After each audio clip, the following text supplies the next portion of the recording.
Uniforms folded, flag hangs on the wall.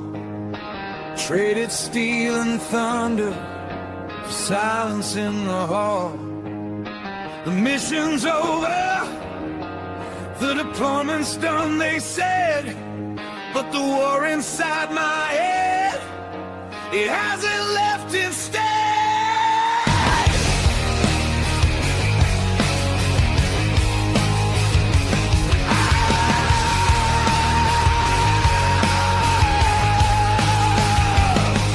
Got the handshake, the thank you, the ticket back home.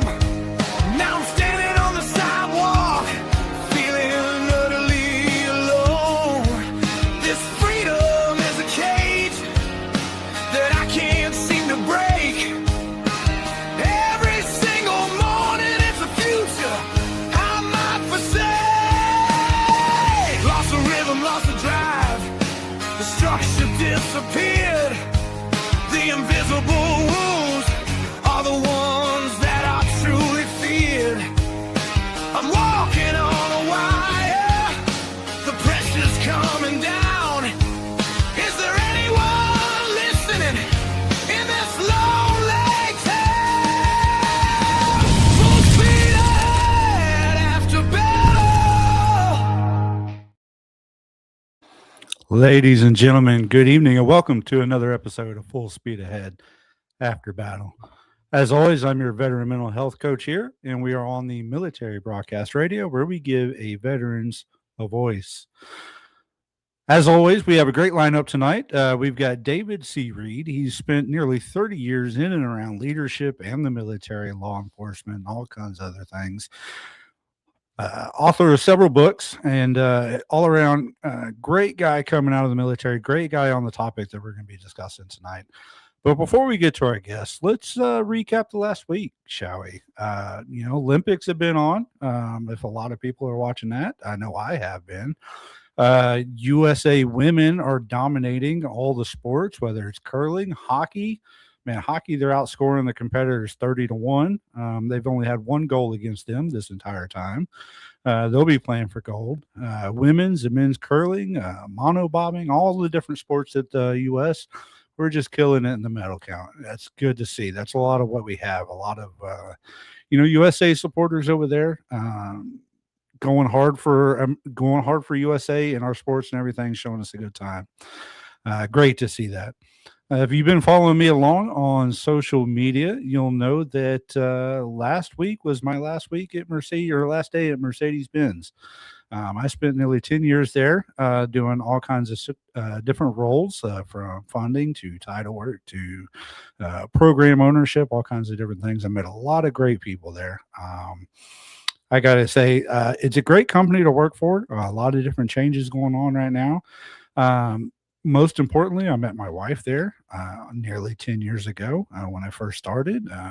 We've had a great run at the same company. It's definitely going to be a different change for us, working at two different companies. New schedule, new hours, all that good stuff. But we're going to make it work like we always do. Now, the other, thing that I'm going to miss about that company is day one, I created the Veterans Business Resource Council at Mercedes-Benz Financial Services. And over the years, we've brought a lot of awareness to that company about hiring and working with and around veterans, bringing veteran experience into that company, but also showing that that company supports our veterans in the community by joining in different events going on there. We put together some great programs for our veterans, self-identifying in HR as a veteran status, different programs to get veterans financing and things like that, whether they are creating their own business and using the vans or getting into the cars or anything like that. So I am going to be sad to see that go, but I know it's in good hands. They're going to be doing a lot of good work upcoming with that Veterans BRG. So again, a long 10 years. I owe a lot to them for the experience and everything. But tomorrow starts a new day, a new chapter. And definitely, I would say when I received the letter from the VA stating 100% disability P&T. That is what helped me change my mind, because if you don't know, when you receive that 100% P&T status, that brings a lot of opportunities, a lot of growth, a lot of things that a lot of other disabled veterans don't have. And so that allowed me to take a position that something a little bit more near and dear to me. So technically, it falls under the Wise County Sheriff's Department, but I will be working at the Wise County Animal Shelter, helping those lost animals, those strays, those owner surrenders, taking care of those animals. They have everything from dogs and cats to cows, pigs, and everything else that you find in this cattle ranching farming community that is Wise County. So I've always had a love for law enforcement and our first responders, and so I'm going to be happy working closely with them, supporting them in their endeavors when it comes around the animal shelters. But also, I think a lot of people can agree with me that I know for myself that I love animals more than I do most people. So I think a lot of people feel that way. And so being able to work around them, finding them those forever homes, making families complete, that's going to be something that's a little bit a passion of mine. So I'm going to be excited with the opportunities there. So let's move on to the numbers that we put out every week. Normally, I give you that same basic statistic of 22 veterans commit suicide every day. Numbers gone up and down. When you factor in first responders and the general population, that number rises to right around 30. However, we got some more numbers today. With the recent 2025 VA National Veteran Suicide Prevention Annual Report, the report has come out for the 2025, but it includes all numbers from 2001 to 2023. So if you want to find that whole entire report, you can go to the VA website or just Google your National Veteran Suicide Prevention Annual Report, and you can see all the different numbers and topics in there. But we're going to scan through and we're going to read off some of these highlighted information here in the part one overview. And most importantly, let's start out with the number of suicides. And let's see, veteran suicide of VHA care. So in year or prior year. So that's the veterans who have committed suicide that is going through or has had VH healthcare. If they have had it, the number is at 39%. No VHA care, 61%. Meaning those veterans who are not seeking the VHA care are 61% more likely to commit that suicide. Overall, the veteran suicide rate per 100,000 overall is 35. Now, if you look at the females, it's up to 13.9, slight increase from 13.7 the previous year. And veteran males are 37.8, up from 37.3 the previous years.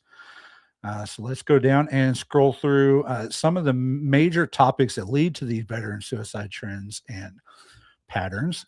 Among veterans in the VHA care, suicide rate for those with mental health or substance abuse disorder diagnosis fell 34.7% from 2001 to 2023. So like I said a minute ago, the numbers are slightly down. Mental health, substance abuse, non-mental health risks among veterans in VHA care who died from suicide in 23. 60.9% had a VHA mental health or substance use disorder diagnosis. 39.1% did not. So that means the leading cause in veteran suicide is that mental health, substance abuse, and that's kind of what we talk about here on the show, is that mental health and the awareness around it. Among transitioning service members, death by suicide rates within 12 months of separation from active military or higher among those with DOD and DHA diagnosis of substance use disorder, suicidal ideation, and those with mental health diagnosis prior to military discharge. And again, we always point that out every week, that transition is one of the leading causes in veteran suicide. That's why we have all our guests on to talk about those transitions, what to look for, what to look out for, what not to do. How can we help that transition? Those with TBI or head trauma, research shows increased suicide ideation, attempt, and death rates among people. Each year from 2001 to 2023, suicide rates for veterans in VHA care with TBIs are higher rate than those without. Suicide rate 77.6 per 100,000 for those with the recent diagnosis of TBI, which is 94.3% higher than those without a diagnosis. So those with TBIs and head trauma, that means that they are more likely, 94% more likely to commit suicide than most of our other veterans. So that is definitely something we need to look out for, because that's a large category of our veterans, those hit by IEDs or explosions or falls or anything like that. A lot of TBIs and head trauma in the military. Going next is unsecured firearms. Firearms were involved in 73.3% of veteran deaths by suicide, compared to 52.9% of suicides of non-veterans. So veterans, obviously, with the knowledge of weapons, higher suicide rate with weapons than our civilian counterparts. Homelessness, ending homelessness is a top VA priority. 23, the suicide rate among veterans. Homelessness was 146% higher than for those with diagnosis of homelessness or without diagnosis of homelessness. So still, homeless veterans is still a large part of the suicide population amongst our veterans. Those with MST or military sexual trauma refers to sexual assault or sexual care who reported experiences of it from 22 to 23. Suicide rates of veterans in VHA care screened fell 25.1% for female veterans and fell 26.0% for male veterans. So suicide among MST survivors is slightly down. So funding, Congress funds VHA suicide prevention programs, crisis line services, research, grants, innovations. 89% of veterans crisis line services, community grants, community coalitions, and direct veteran care services. 11% of those funds goes to veteran outreach, education, research, innovations, and equipping veteran suicide prevention support across the nation. So overall, the VA is trying to do more. It realizes that there is a need for better mental health care within the VA, and I know a lot of different locations are working on increasing that.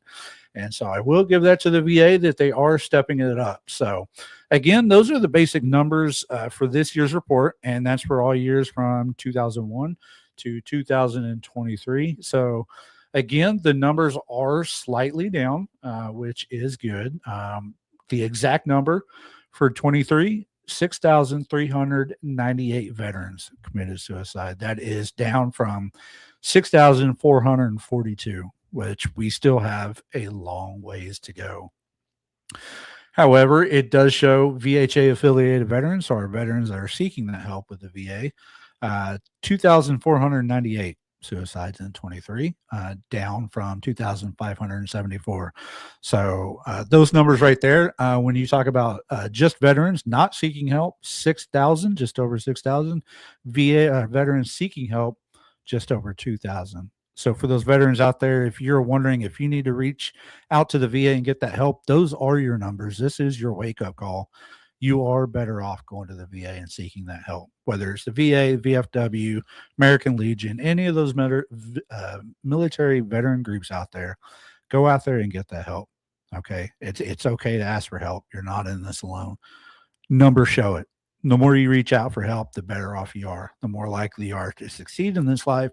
And we all need you in this life. Everybody's got a mission after a service. You just got to find what that mission is, but you can't do that if you're not here.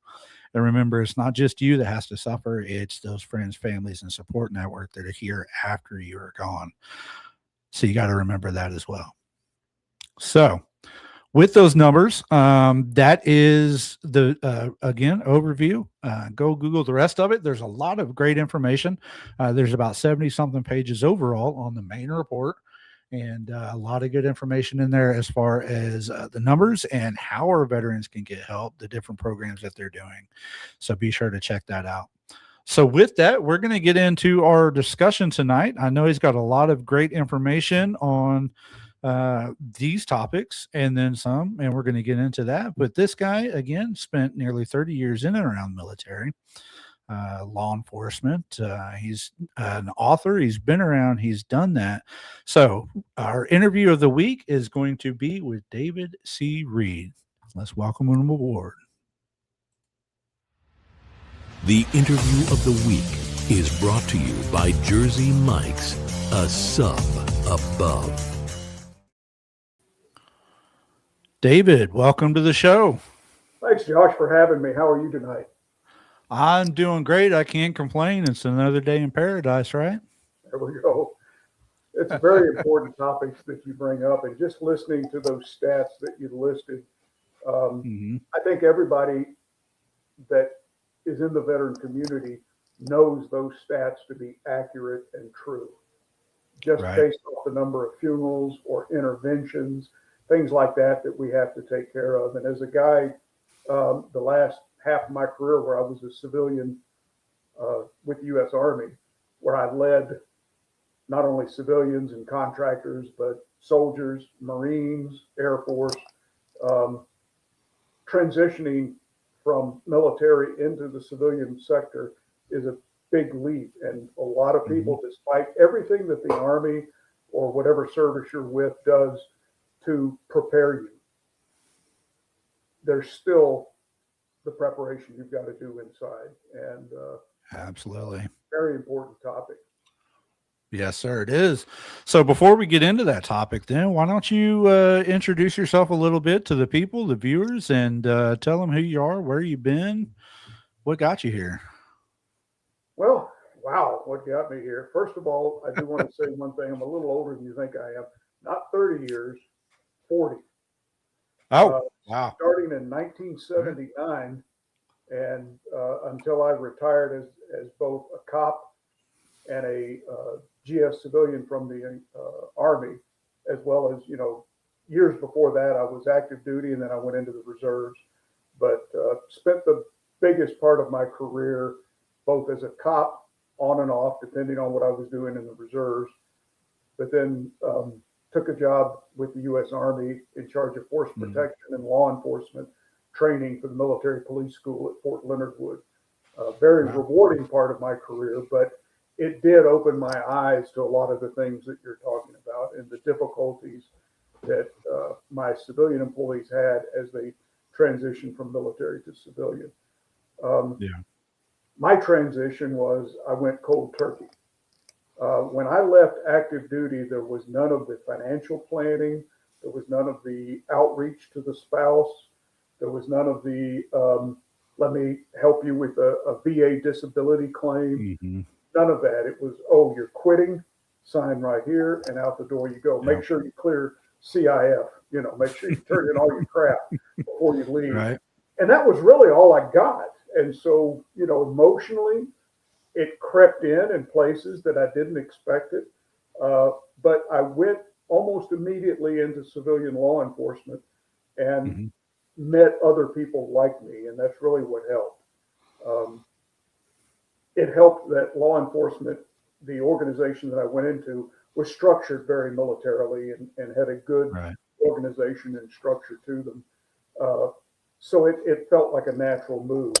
From there, I moved into the Southeast and went to work for a couple of smaller agencies, and they didn't have that structure, and they didn't understand the things that I didn't understand as a veteran. Why are we doing things this way? Why don't we do this? Why don't we do this? They would look at me like I had a hand growing out of my forehead or something. You don't understand what you're talking about, and that created a good deal of issues. But the biggest thing, I think, was that when I left the service, I didn't really have a clear plan other than I wanted to be in civilian law enforcement. Didn't have the financial plan that I probably should have. And also, my spouse, was not included in some of this decision and planning that we did. And here's an idea that never occurred to me, that my spouse may need emotional help or advice and counseling. And, I found this to be true when I came to work as an Army civilian and began leading both GS civilians, a sector of contractors, all of whom were former military. Yeah. And then a contingent of active duty soldiers and Marines that worked for me. And it was it's still to a degree very true that the outreach to the spouse is pretty much on a volunteer basis. Somebody's going to raise a hand and say, hey, I'd like for my spouse to get some counseling or something to help with this transition. Yeah, I think, right there, you nailed it on the head. We all go through that TAP class coming out, whether it's a couple of days of create your resume, go to Home Depot website, sign up, all that good stuff. But, it's the spouse and family that need that same kind of TAP class on what to expect, right? Because they're the ones that are usually running the household when we're on deployments or wherever we are away from home. And they don't know what to look for in those veterans that are coming out that are having these mental health issues or suicidal ideation. And, what are the signs that you need to look for in your veteran as a spouse or as a kid and things like that. And so absolutely the military needs some sort of transition class for the families just as much as they do for the veterans coming out of there. And they're getting a lot better at that. But I think it's they beta test this program based off the stats that you mentioned. Right. They reacted rather than, got ahead of it. Multiply that by the spouse is a foreign national and has only recently, been in the country or has only become an American citizen. Maybe there's a language issue in some cases. So you multiply all that, they don't know how to reach out. Or maybe there's a cultural block to asking for that kind of help. And then multiply that by people who don't retire, but just decide to separate from the service. So things like TRICARE don't apply and a lot of other issues. Medical care now becomes an issue with things like that. Right. And it can take, although it's getting better now, it can take a good little while to get your VA rating so that you can even go to the VA and get medical care or psychological care. You could have 6-7 months there or longer waiting on that rating. One of the big things that I saw as a GS civilian, and of course I worked in a military organization, a lot of first sergeants were getting ahead of the idea, you need to be applying for these benefits. You need to start this process before you actually separate. Right. Determination still is dependent on that DD-14, but you can start gathering records, talking with a veteran service officer. Right. The biggest help that I've seen, and that maybe that's just here in Southwest Missouri and South Central Missouri, is the DAV, the Disabled American Veterans. And when the DAV decides to help you, whether you're a member or not, although they do encourage you to join and it's not that expensive, but when they write a letter, they're talking about 6 million people backing them up on that letter. So what a lot of people have told me, talk to obviously start the process with your VSO, but go to the DAV, and I'm sure the VFW is much the same way. But what I've personally seen is the DAV very active. Yeah. And like I said, when they write a letter saying, this person needs to get a rating, this is why, it's backed up by 6 million members, and that's Yeah, to your point, back in June, I started my up from 90% to 100%. Went to the local VSO here in the county, who happens to be the president of the local DAV chapter. And so she knew exactly what she was doing, right? And so we went through the whole process, and she walked me through it step by step. This is what you got to do, say, yada, yada. Less than a year later, I got the 100% rating with the back pay. And, I'm one of the fortunate ones that hasn't had to fight for 10 or 15 years to be able to get that done. But, and, so her and I were talking about things like that. And it's those veterans out there that maybe they spent 4 or 5 years and they don't feel like they deserve that rating from the VA, but, they do. That's another stigma that these veterans think is, there's people out there worse off than I am, right? There's people that have been blown up, lost limbs, yada, yada. They deserve it. I don't. doesn't matter. If you served, you need to go get it, because that's going to open you up to healthcare and mental health care and all kinds of other things that you deserve, that your family deserves. And Yeah, so, you're leaving a benefit on the table. And, right. You know, you're leaving it on the table. It doesn't go to someone else, and you're not taking it from anyone else. Right. Your benefit, you just choose not to pick it up. And Yes, I've sir. seen that culturally for people to go, I've never been on relief in my life. I'm not about to go get disabled. I can work, I can do stuff. And that's an attitude. And it's, like I said, sometimes it's a little cultural. Depends on where you're from and what your, you know, how your parents talk to you. I had an uncle, my Uncle Robert, my dad's brother, World War II veteran, 6 combat jumps in World War II. Now, I haven't looked this up in a while, so correct me if I'm wrong, but I think there were only 8 combat jumps in World War II altogether in the European. Something like that, yeah, he was on 6 out of those. However many there were, he was on 6. He crossed the Rhine. He did the relief at Bastogne. I mean, this guy was both 82nd and 101st Airborne, depending on what period of time and how they needed to reorganize once they were after D-Day. You know, they reorganized a lot of these guys and threw together units. So he has both 82nd and 101st Airborne patches. He has passed. Yeah. I got assigned to take care of this man. My dad could no longer do it.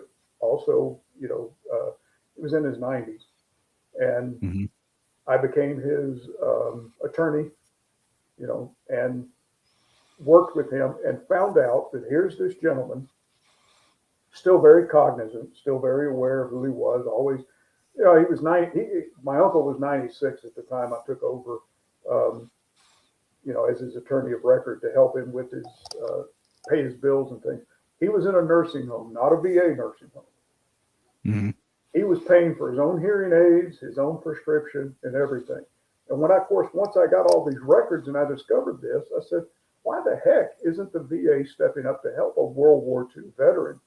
Given what, I think 1,500 a day died. We're almost out of them now. I mean, you know, if you were maybe 14 years old in 1945, you might still be alive. But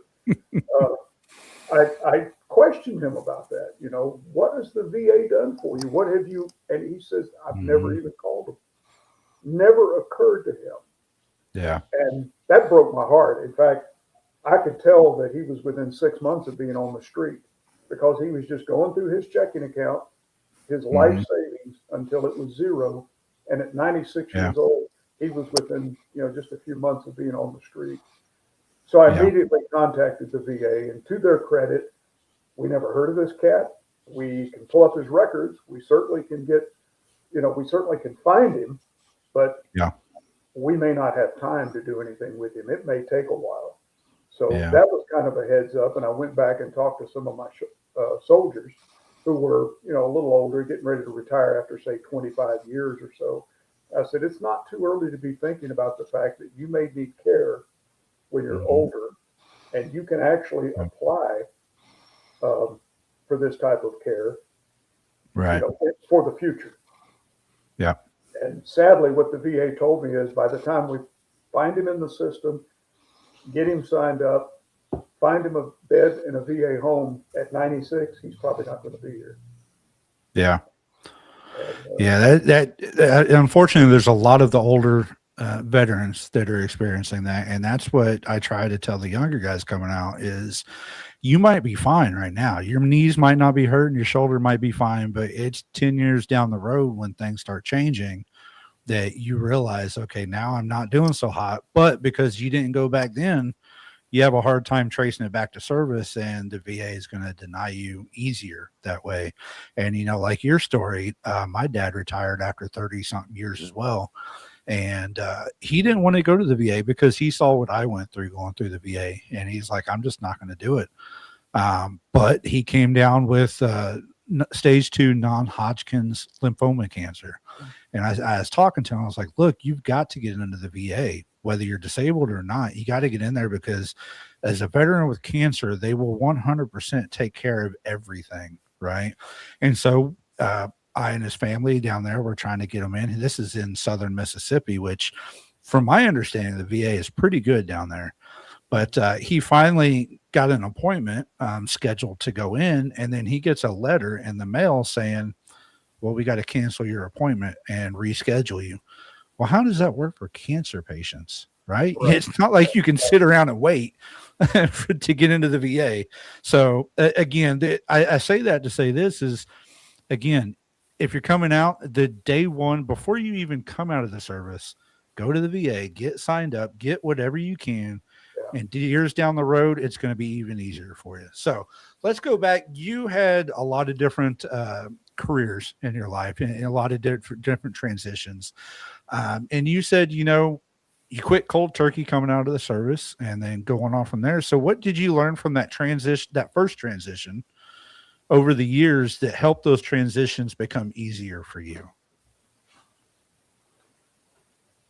I think the biggest thing that interrupts a healthy transition, and it's not medical, it's not disability, it's not filing for paperwork, it's not maintaining your fitness with a decent diet.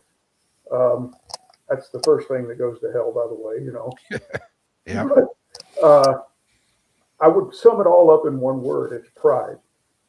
And pride is a killer. People don't talk or they don't act because of this sense of pride. And the military does a great job of building pride inside of you. Pride in yourself, your unit, your team, what have you, right? Yes, sir. They do a great job of building that pride. And what do you do when those support mechanisms drop off? And so,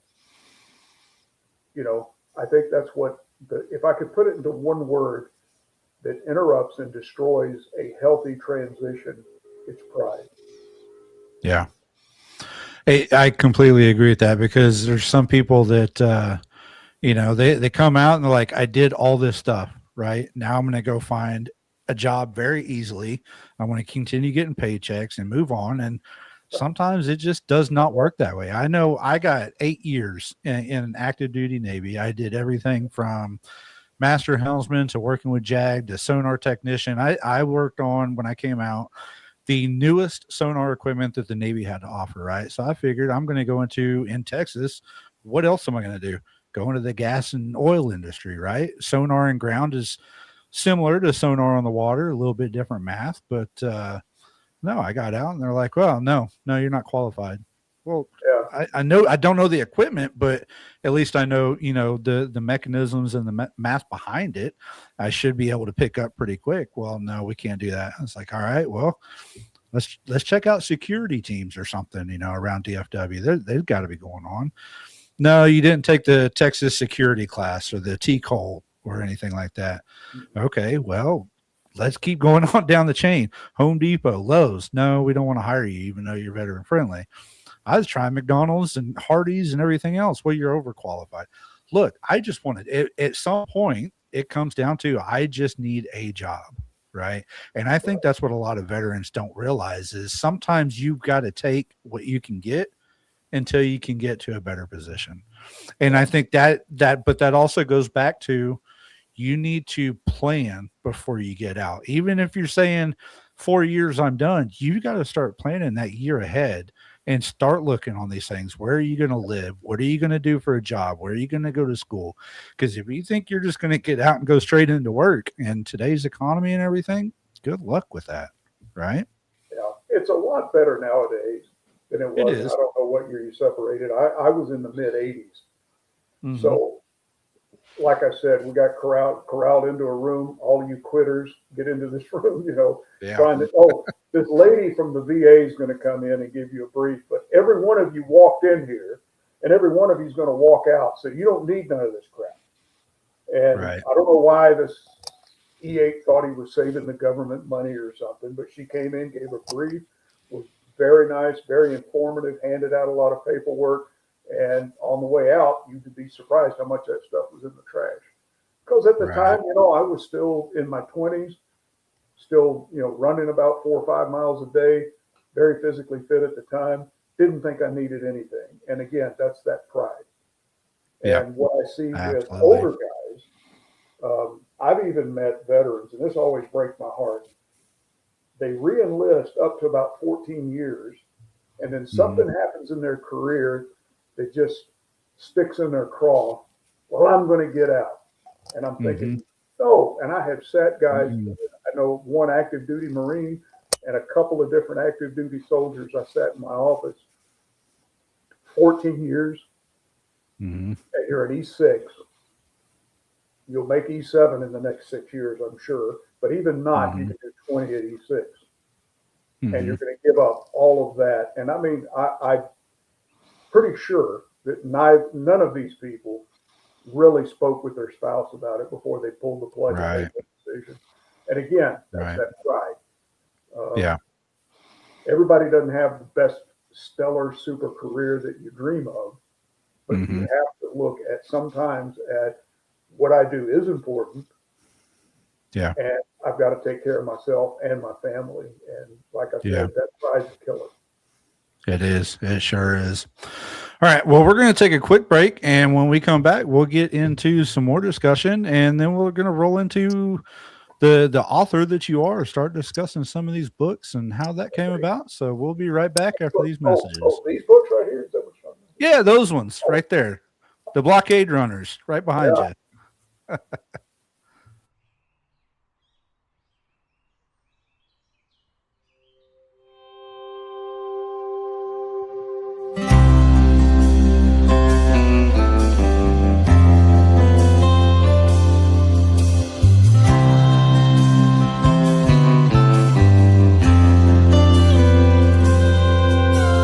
Man, I thought we were through with this. Then I watched the evening news. There were folks that still wouldn't stand for the old red, white, and blue. At first it made me fight and mad how they think that that's okay. Then I thought they just don't understand, and given a chance I'd say, have you ever been there when taps was played or for a 21 gun salute? Had to hear the words you never want to hear. Have you ever had to face that truth? When a son or daughter didn't come back home to a family so devoted, then you might not disrespect our flag. If you'd ever been handed one folded,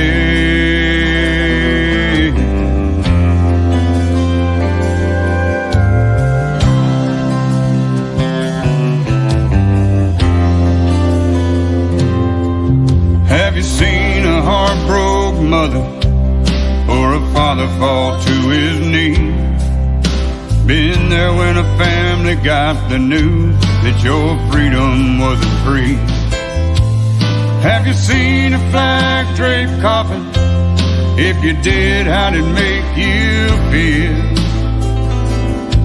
to know a soldier died to give you the right to stand or kneel? Most of us are immigrants, proud to call America home.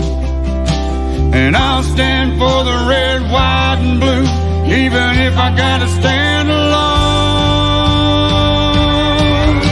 'Cause I've been there when taps was played for a 21 gun salute. I had to hear the words I didn't want to hear. Yeah, I had to face that truth. When a son and daughter didn't come back home to a family so devoted, you never disrespect our flag. If you'd ever been handed one folded, you never disrespect our flag. If you'd ever been handed one folded,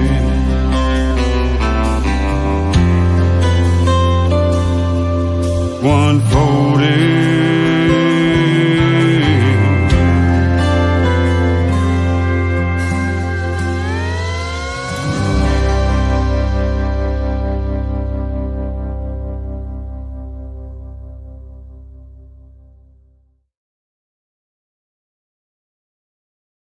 All right, ladies and gentlemen, welcome back to Full Speed Ahead After Battle on Military Broadcast Radio. My guest tonight, David C. Reed, veteran, law enforcement, author, all around doing everything.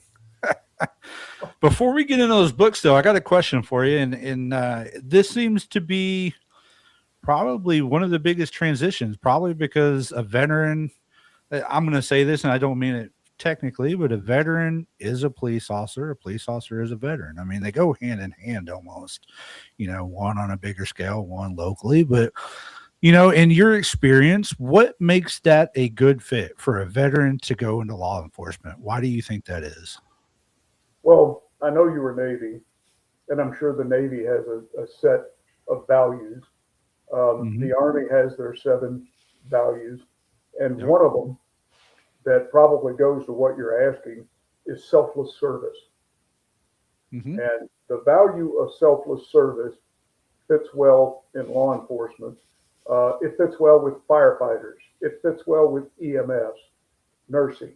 It fits well with a lot of things. It fits well with your volunteer work. It fits well with what you're doing right now here through this podcast, elevating an issue onto a platform where people can access it and get some information. But I think you specifically asked about police work. I think it goes into the idea if you approach police work correctly, and over 40 years, both full-time and then reserve, the second half of my career was as reservist, as a trainer or as a reserve criminal investigator. It's the selfless service aspect is so important because you have to look at it almost like a ministry. You have to look at it as, I'm not here just to make a paycheck. I've met a lot of cops that were quote unquote mercenaries that basically chased a paycheck. And, everybody needs a paycheck. I'm not downing that. But they weren't in it for the right reason. Right. You've met service members that served, veterans who didn't do it for the right reasons. And maybe that's why it didn't take or fit. But the vast majority of people that I've met that were active duty military of any service had that inside of them, that national pride, the desire, I'm going to stand where others cannot. I'm going to stand for those who cannot. And with police work, it's kind of the same thing. Joseph Wambaugh called it the thin blue line. And, you see these stickers that police officers use, and it's a big fat blue line, and that's just commercial crap. The real sticker should be a black and a razor thin blue line. And the reason for that is that in darkness, in anarchy, in confusion, there is that razor thin blue line of police officers standing arm in arm. And we say, here, no further. You don't get to go after the people behind me. Right. But there's just a few of us. And I think that kind of attitude appeals to active duty military because they realize I have stood on the wall and protected everybody behind me. My fellow service members, family members, my nation, everyone behind me is safe, but I'm going to stand here. Right. That's both our pride and a blessing, and it's also the curse of pride. They can follow if you don't correctly get the counseling that you need and set up a good transition. But I think you ask a good hard question. Why do a lot of service members look at some sort of service job? And it's not just military police or shore patrol or Army or Marine entities or Navy shore patrol, Master at Arms, Air Force security forces. That's not the only service members who choose to go into some kind of job. I've met an awful lot of firefighters that were veterans, particularly I guess the Air Force, I think, has the most service members who are in a pure firefighting career field. Those guys get snapped up. Just, I guess, the same thing for air traffic controllers. Yeah. But with that law enforcement, like I said, EMS, firefighter, and law enforcement, you get that same thin blue line sort of attitude, except it was a thin green line before. Yeah, absolutely. So then let me ask you this. With the veterans coming out of the military, going into law enforcement, coming out of the military, a lot of them will have some experiences or call it trauma or whatever you will. And to be able to get into law enforcement, I would imagine you have to suppress a lot of that, especially when it comes to like your personal history statements. Have you ever, thought about suicide or things like that? And you're going to say, obviously, you're going to say no because you want that job. But then you get into something like law enforcement firefighting, and then you're adding more experience or trauma onto what you've already experienced. And so that's where a lot of, suicide comes into law enforcement or veterans. Or anger And issues, so, abuse or of anger force. issues, Yeah. alcoholism, yes, all kinds, all sorts of things. All kinds of So, stuff, so what is law enforcement, I guess, doing these days to help them to break that stigma? Because I know for the longest time, if an officer says, "Hey, look, I've got some mental issues," you're almost put on a desk duty, or if not kicked out. But I know some of that has come to light these days. And how is that looking for those? Well, that it's a need fine that help? line between wanting to help and wanting to retain someone, and that's a word the military uses a lot, and a lot of our civilian law enforcement cousins are beginning to use that term, retention. How do I retain a high value person? But there's a line between retention and liability. And for a cop who's putting on a gun every day and going out and enforcing the law, and to be honest, compared to the vast number of military service members who either never really fire a gun that much, I'm not talking about the percentage of special operators and military police, people like that. I'm talking about the probably 60 to 80% of the military that qualifies once or twice a year, but they have a job, right? No less important, but my point being is that once you become a cop, that gun is like a hammer to a carpenter. It's exactly the tool, one of the tools, as well as non-lethal devices that we have, but also de-escalation techniques and stuff. So someone who's suffering, like you said, and I'm a veteran and I'm going to apply for a law enforcement job, and somebody says, have you ever thought about suicide? And if the answer inside is yes, then I think the correct answer, with the exception of like these small 5-man law enforcement agencies that are, maybe going to pass you by or something, but I think the correct answer is, of course, it's crossed my mind, but I've received the right counseling, I've received the right treatment, and I know how to deal with those thoughts. I know how to deal with those issues, and I know when I need to ask for help. And I think an answer like that to a recruiter of law enforcement is going to be a lot better than a lie. Yeah. I'm glad that you said that, because I know, because I had that personal history statement going to work for the Wise County Sheriff's Department, and it lists all that out there. And when you go do the drug test, of course, it came up positive for antidepressants, and so I had to tell that story and provide the proof. But they said, hey, no big deal. As long as you got the proof and you're not faking it and everything, we can work around it. Again, I'm not the cop carrying a gun every day, so it's a little bit different story. But so let's get into something a little bit. Go ahead. Let me add one last thing. I always counsel people who are transitioning, soldiers and Marines that came into me, hey, this is what I want to do. And I'm like, let's get ahead of absolutely every issue that might come up in an interview or an application.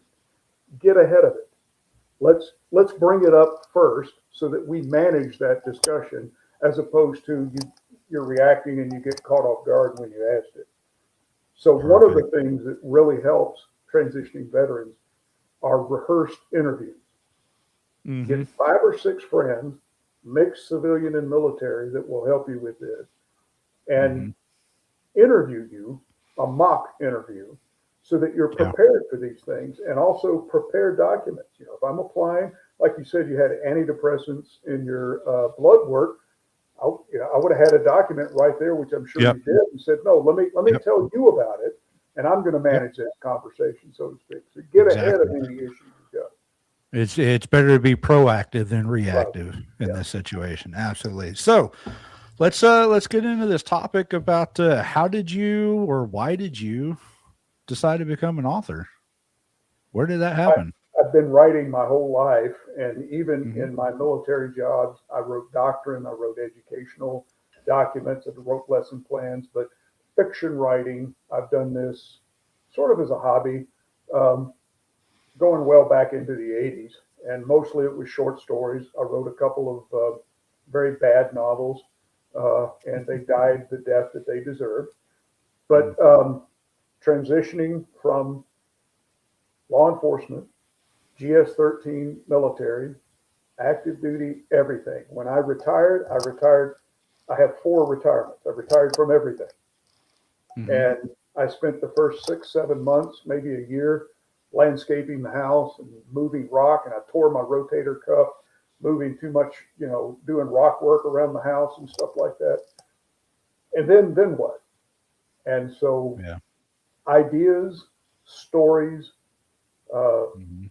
were always on my mind. And so what I Yeah. wanted to do was take real life incidents, stories, cases that I'd worked as a cop, and then also real military stories, and fictionalize them so that I could bring them out. And Yeah. Cold, Dark, and Silent was my first novel. It's, I think, averaging 4.9 on Amazon. It's selling very well. It's a lot of reader engagement. And so with that, I started the sequel, and then I've got the 3rd book and a 4th book that'll be out late this year. But Yeah. it's a way, it gives me, the things to do. It gives me an outlet to where I can tell a story. And as you know, your very best law enforcement guys and your very best military guys that you ever hung around with, they always have these great stories. Mhm. Let me tell you about this one time. And this is Yep. basically my version of, let me tell you about Yeah. that.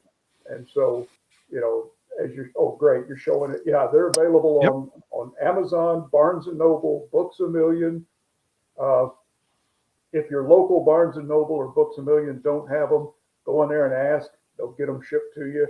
You can use the QR code, or you can go right here to Amazon and click. It's also, a lot of people prefer audiobooks these days.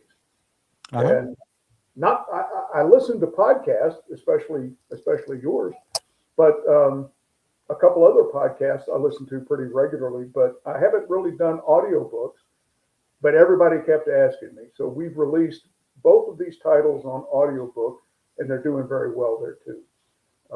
Good. But these are, Yeah. So it seems. stories.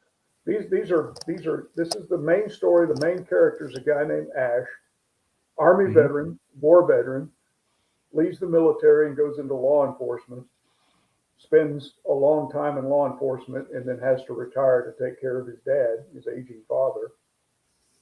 And so he becomes kind of what we're talking about. He becomes a prideless transition guy, in that he doesn't know what to do with himself. And in fact, the term he describes himself as is rudderless.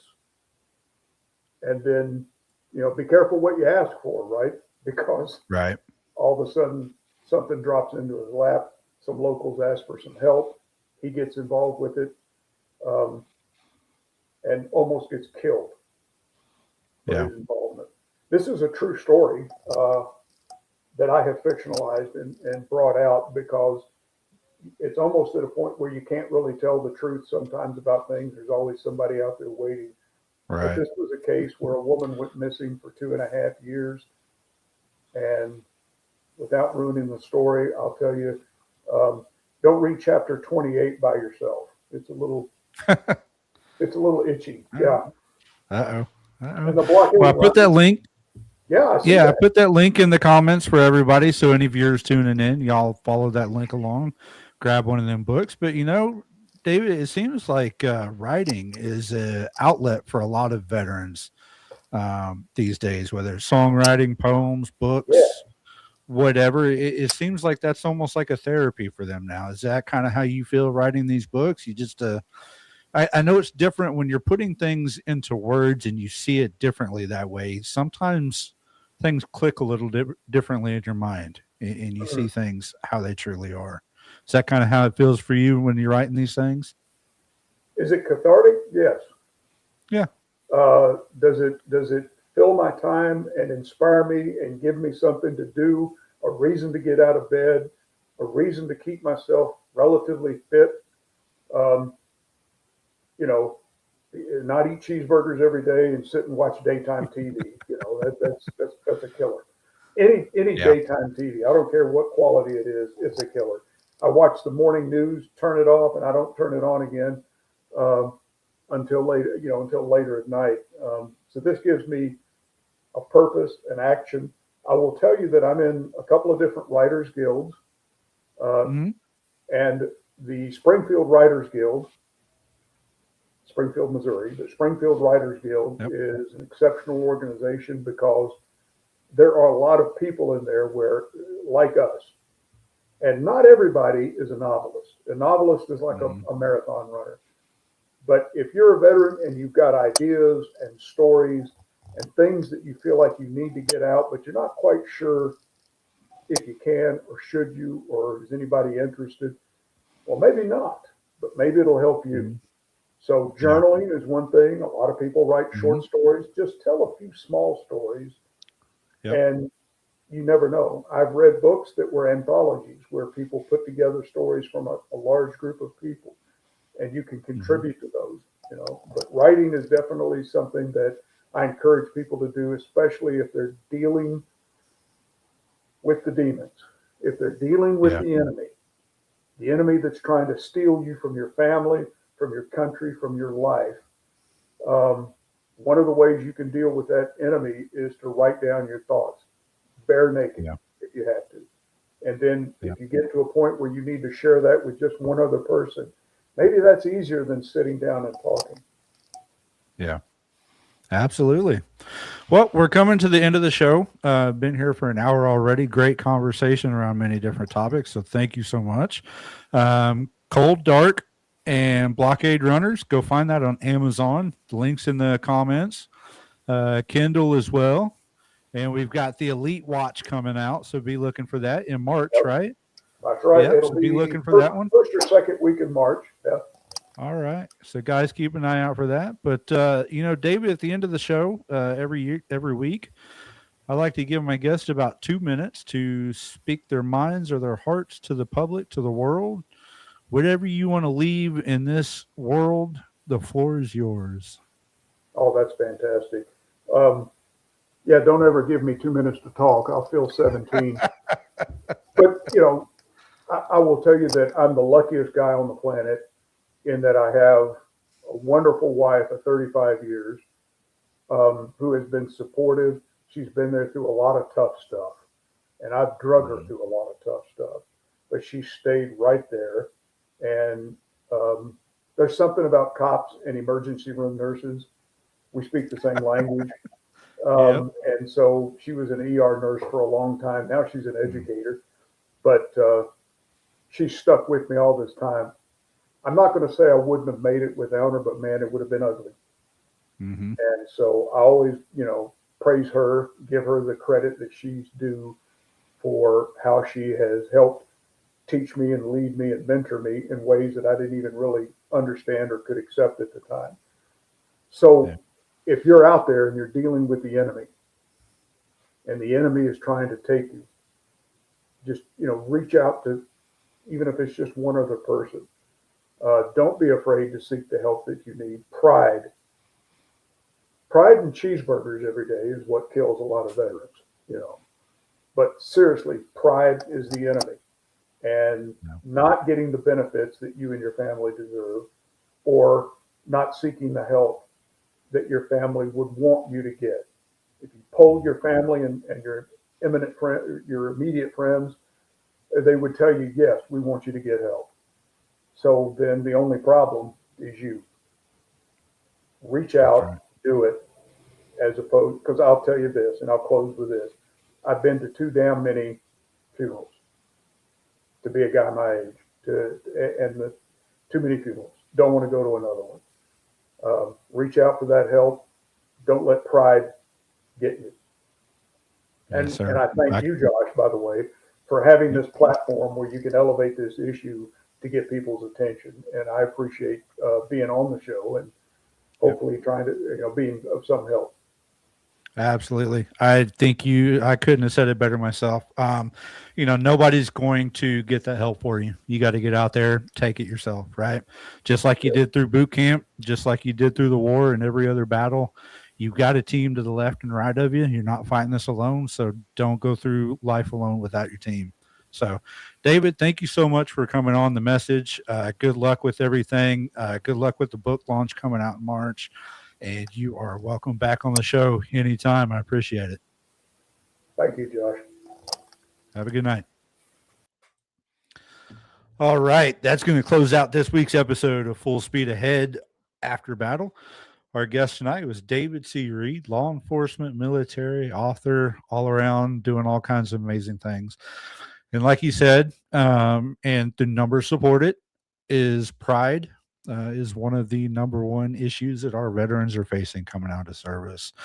They don't want to ask for the help, right? Because it makes them feel weak. They're alone, less than a man, less than a woman, whatever you want to call it. But like I just said, you went through boot camp with a team. You were on a ship with a team. You deployed with a team. You still have a team. It just looks different. Right? You're the same person that was in boot camp in a war. You're the same person now. You just have a bigger tool belt around you. May look different, but the team's there. Ask for help. And as David said, some of that transition, a lot of times our veterans don't think about the spouses when they make that decision to get out. They don't think about the families. The families struggle a lot when they come out. Everything changes. And so next week, my guest on this show is Jenna Griffith. She's a military spouse, and her mission in life is helping spouses, military families with the trauma, the change, the transition, life after service, how to look out for your veteran and spot those signs when they're having their dark days.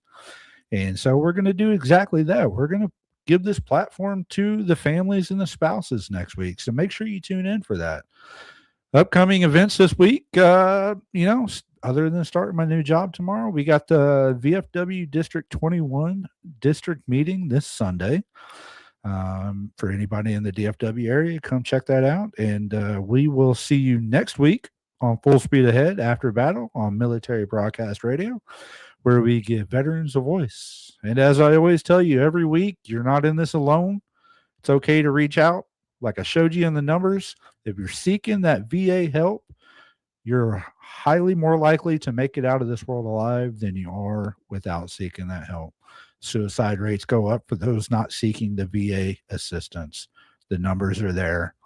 We saw them. I read them. Go check them out. You're not in this alone.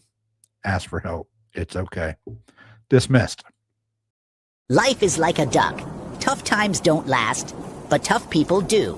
Here at Military Broadcast Radio, we're teaming up with our friends at Die Tired, the veteran-friendly music band spreading strength, resilience, and mental health awareness one shirt at a time. And check this out. Their brand new shirts feature broadcast beaker right on the breast pocket. A reminder that you can weather the storm, and you're never alone. Shirts are only $25, and proceeds support giving veterans a voice. MBR's mission to teach veterans how to podcast and videocast.